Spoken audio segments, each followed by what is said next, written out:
Friends, welcome to Biology Made Easy. We have started the discussion of plant kingdom where again we have discussed the different characters of algae. And in the previous video, we have discussed that the algae are mainly classified on the basis of pigments into three classes: chlorophyceae, phaeophyceae, rhodophyceae, or green algae, brown algae, and red algae. In this video, we'll discuss the detailed structure and general characters of chlorophyceae along with the different examples. So let us start. So chlorophyceae usually they are green in color, and particularly we can tell that they are the grass green. That means they resemble the greenness of the grasses. And these are usually found in fresh water.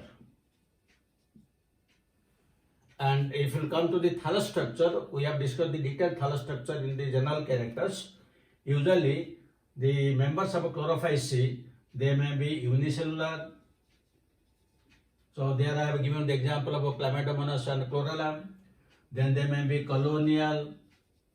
There I have given the example of a Volvox and Hydrodictyon, or they may be multicellular and filamentous, where I have given the example of unbranched filaments like Spirogyra, Odogonium ilothrix, and the branched filaments like Cladophora. So these are the different types of thallus structure. Now you will come to the cell wall. Usually there are two layers. The inner layer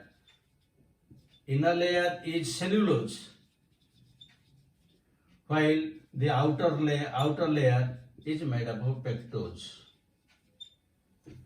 That is why some of the green algae they are slime to touch because of this pectose. Then one of the very important characters of this chlorophyceae is the chloroplast, which is of different types, different shapes. So usually the chloroplasts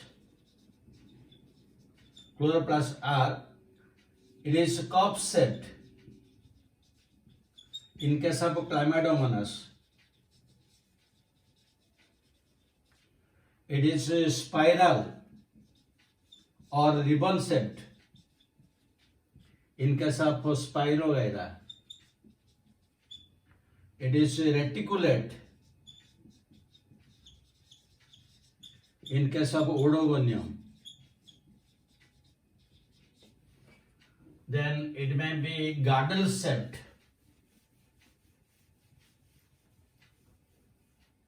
It may be girdle shaped in case of Ulothrix, or in some cases also will get discard types. These are the different types of the chloroplasts are present. And what are the different types of pigments? Because all the green algae, all the algae are autotrophic.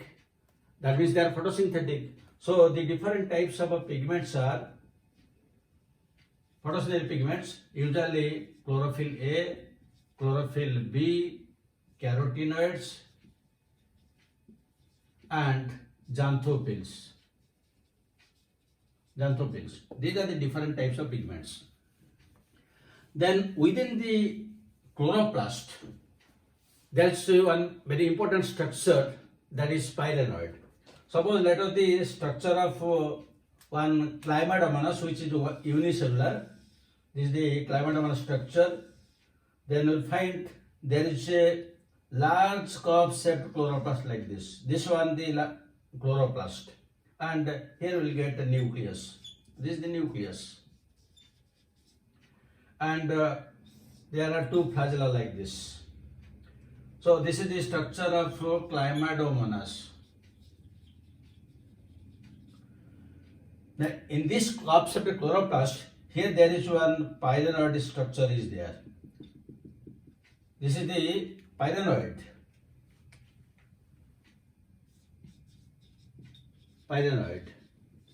Now usually the pyrenoid is a protein body. This is very important for examination point of view. It is a protein body surrounded by starch grains. That means the middle part is protein, while the surrounding part is starch grain. This the outer is starch grain or starch sheath, you can tell, while the core is protein. That means the protein surrounded by starch sheath. That is the pyrenoid. Again, in particularly chloroplast, you will find there is one eye spot or red spot or stigma. Here one spot is there. This is known as eye spot. So this is very sensitive to light. It functions like a photoreceptor, and when it receives light, it helps in the movement or locomotion of the chlamydomonas. So this is also one of the important characters. So this is the structure of the chlamydomonas, where we have discussed that the eye spot and the flagella and the pyrenoid, which is a protein body surrounded by starch sheath. That is very important from examination point of view. Now if we come to the reproduction of the green algae,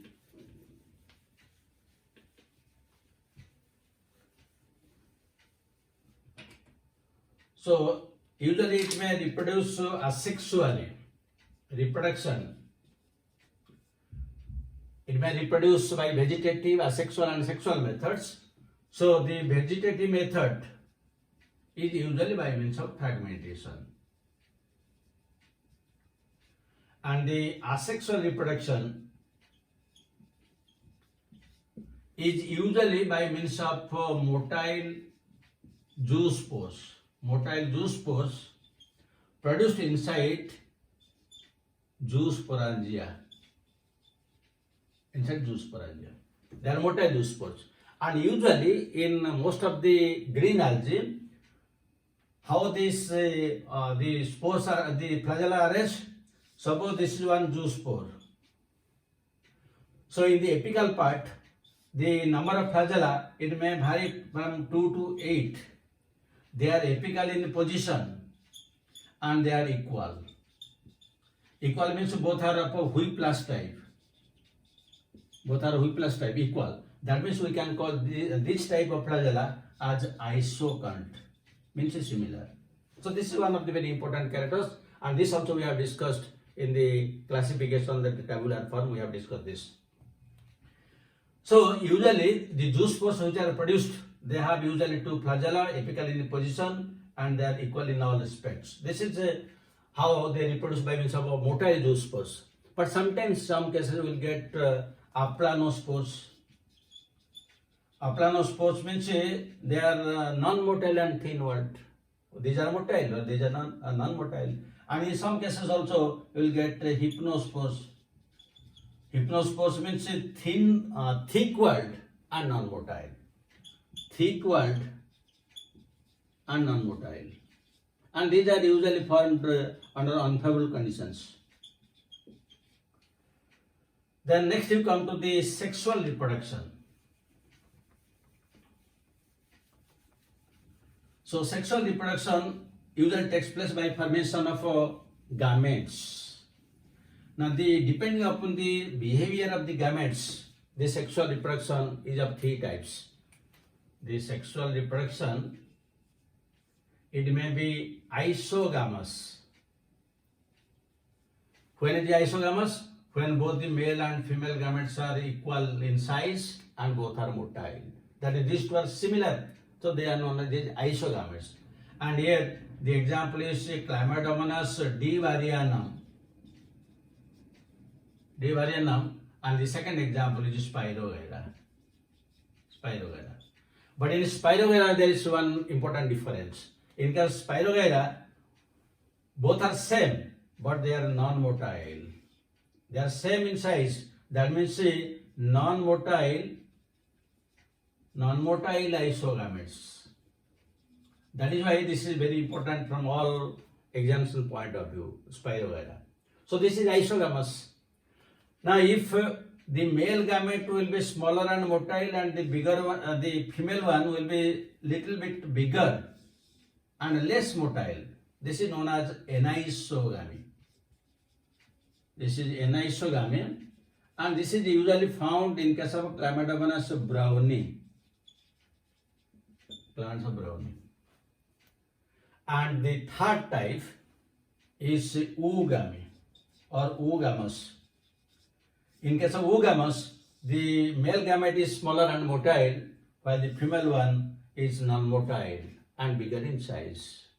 We can call them as heterogametes, or they are dissimilar in size, and this is known as oogamous type. So this is found in case of Chlamydomonas cassifera, and also in volbugs. That means in different species of Chlamydomonas, we are getting isogamous, anisogamous, and oogamous. That means Chlamydomonas represent all the types, while in case of volbugs, it is the oogamous type of sexual reproduction. And if we come to the type of life cycle of a green algae, then we'll find that it is haploidtic type of life cycle, because there is zygotic meiosis. So next point we can write there is a zygotic meiosis, because this is the characteristic of all algae, zygotic meiosis, and this is a haploidtic type of life cycle, haploidtic life cycle. That means, suppose this is the plant body, then the plant body will give rise to zoosporangium, and that will give rise to zoospores. Then the zoospores again will give rise to the plant body, and then they will reproduce the male and female sex organs, and again they will fuse together, because this is a plant body is haploid, zoosporangium haploid, zoospore is haploid, then again the plant body is haploid. Then this male and female sex organs also haploid, and now there will be fusion or fertilization. And now the zygote which is formed, the zygote is only 2N. Now this zygote is the only diploid stage in the life cycle. Now there will be meiosis. Here there will be meiosis, and the spores which will be produced, they will germinate to give rise to again plant body. That means the entire life cycle is haploid except this zygote. So it is zygotic meiosis, and the life cycle is haploidtic type of life cycle. So while discussing, I have also discussed the structure of Chlamydomonas. Similarly, the volbugs is a colonial form, and in a colonial form, its structure is like this. That means they are all connected by means of different mucilaginous threads. They are all connected. This is the colonial structure. They are all connected, and they have a coordination movement. This is the volbugs. If we come to the eulothrix, just we have some idea regarding the some of the important ones. In the case of eulothrix, this is unbranched and filamentous, but at the one end you will get hold fast. This is hold fast. This is for attachment to the substratum. This is additional structure. Otherwise, it is unbranched filamentous structure. But again, eulothrix has another important thing. In eulothrix, 3 types of zoospores are usually produced. They are, number 1, quadriflagellate macrozoospores, then quadriflagellate microzoospores, and number 3, biflagellate microzoospores. These are 3 types. Now it has some significance, because when the size and the number of flagella decreases, it becomes biflagellate microzoospores. Ultimately, the sexual reproduction has developed in this method. That is why it is important from examination point of view. Then another important example is that of Chara. Chara, that is also freshwater alga, and it has some important characters. The most important character is it is usually monoecious. Usually the Chara looks like this, and from this nodal-like structures, the leaf-like structures come out, and from this point, both the sex organs, the antheridium and oogonium, come out. This is the oogonium, and this is the antheridium. This is antheridium. Antheridium. The antheridium is also known as globule. Very, very important from examination point of view. Antheridium is known as globule, while oogonium is known as nucule. So you see, in the same plant body, both antheridia and oogonia, both the male and female sex organs are present. So that is why Kara is monoecious, because both are present. And again, this diagram itself is also very important, because the female sex organ oogonium is toward the upper side and the antheridium toward the lower side. This is known as globule, that is known as nucule. So this is the importance of Kara. Similarly, another important thing that we will discuss is Spirogyra. Spirogyra is usually fresh water and is found in stagnant water. Stagnant water like ponds, lakes. Spirogyra. It is found in stagnant fresh water.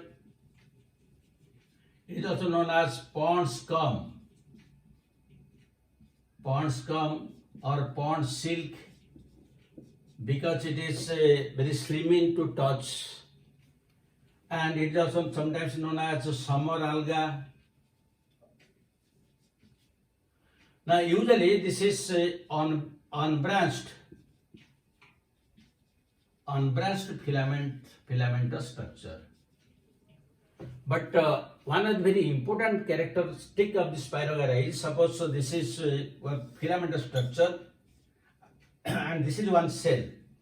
In this cell, there are 1 to 16 chloroplasts in each cell. These are ribbon shaped. These are ribbon shaped or spiral shaped. That is why the name Spirogyra. And all these chloroplasts, they are usually left-handed. They are twisted in a left-handed manner. And in each chloroplast, there are several pyrenoids. Several pyrenoids which are scattered. These are the important characters of. That means here we will get the chloroplasts like this. From 1 to 16 chloroplasts are there. So that is one of the, it is 1 to 16 chloroplasts. They are ribbon shaped or spiral shaped. They are turned left-handed, and within them the pyrenoids are present. Several pyrenoids are present here and there in a scattered manner. Then regarding its reproduction, that is also important. Usually the vegetative method of reproduction takes place by fragmentation. And the asexual method of reproduction is very rare, though it takes place by means of planospores and kinetes. But the sexual reproduction is very important. In case of Spirogyra, the sexual reproduction usually takes place by means of a conjugation. And the conjugation is 2 types. It may be scalariform or it may be lateral. That will say lateral conjugation or scalariform conjugation. In case of scalariform conjugation, usually two filaments, they come side by side. Two filaments come side by side. Now they give rise to conjugation tubes like this, and from this side also is formed conjugation tube, and ultimately they are separated. Now out of this, one acts as donor, the other acts as acceptor. So from the donor, the entire contents of this protoplasm, it surrounds itself and it moves to this the acceptor one, where they fuse together. From this it will go to that other one, this one. And now this will this is a zygote that will develop to zygospore. that will be zygospore. So similarly, so many at so many places such conjugation tubes are formed. So when so many conjugation tubes are formed, it looks like a ladder. So that is why it is known as scalariform or ladder-like conjugation. And for this, two filaments are necessary. Now this zygospore will take rest for some time. Then when a favorable condition will come, now in the zygote there will be meiosis. That means again you see zygotic meiosis. So naturally haplotic type of life cycle. Now after meiosis, the four nuclei which are formed, only one will divide and give rise to spirogyra, and the other three they degenerate. Only one will divide mitotically, and that will give rise to structure. This is scalariform conjugation. But in case of a lateral conjugation, only one filament is necessary. Two filaments not required. So in that case, what happens? In the septum, there is either one outgrowth or one pore is formed, and the contents of one that move to the other. That means this content will move to that one. So this will be empty. Now this will be empty. And now this will give rise to zygote, then that will develop to zygospore and meiosis will take place. That means in case of scalariform conjugation, two filaments are side by side and one acts as a donor, the other as a acceptor. But in case of lateral conjugation, only a single filament is required, where the conjugation takes place between two adjacent cells. But in either case, the zygote is formed, that develops into zygospore, then after taking rest, and it undergoes meiosis. So these are some of the examples of some of the green algae which are very important from extension point of view. Now if we come to the economic importance of green algae, then you know that chlorella is very important because it is used in space research. Because the astronauts they carry this chlorella because it can photosynthesize and it can produce oxygen. So chlorella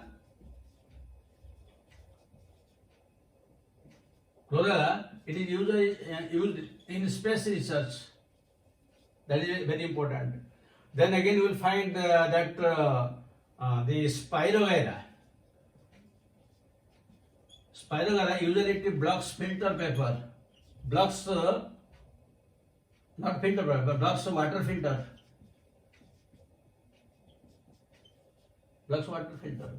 And alva, this is known as sea lettuce.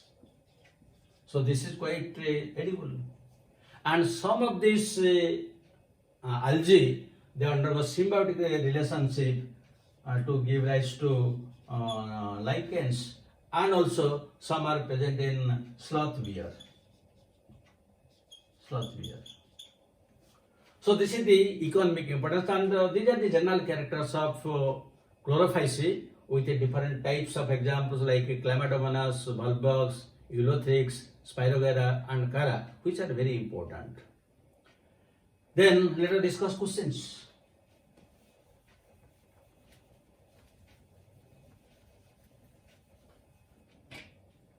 So one question,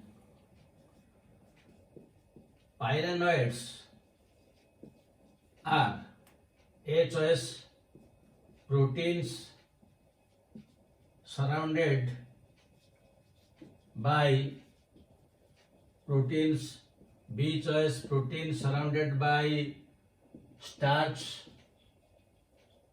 C starch surrounded by protein, and D choice starch surrounded by starch. So we have discussed it during our discussion, but it is also very important from extension point of view. Now come to the second question. Non-motile isogametes are formed in HOS Chlamydomonas, B choice bulbux, C choice Spirogyra, D choice Chara. So you will be able to answer the questions, and these are the type of questions which are asked in all national type of tests. Thank you very much for watching it. God bless you. Have a good day.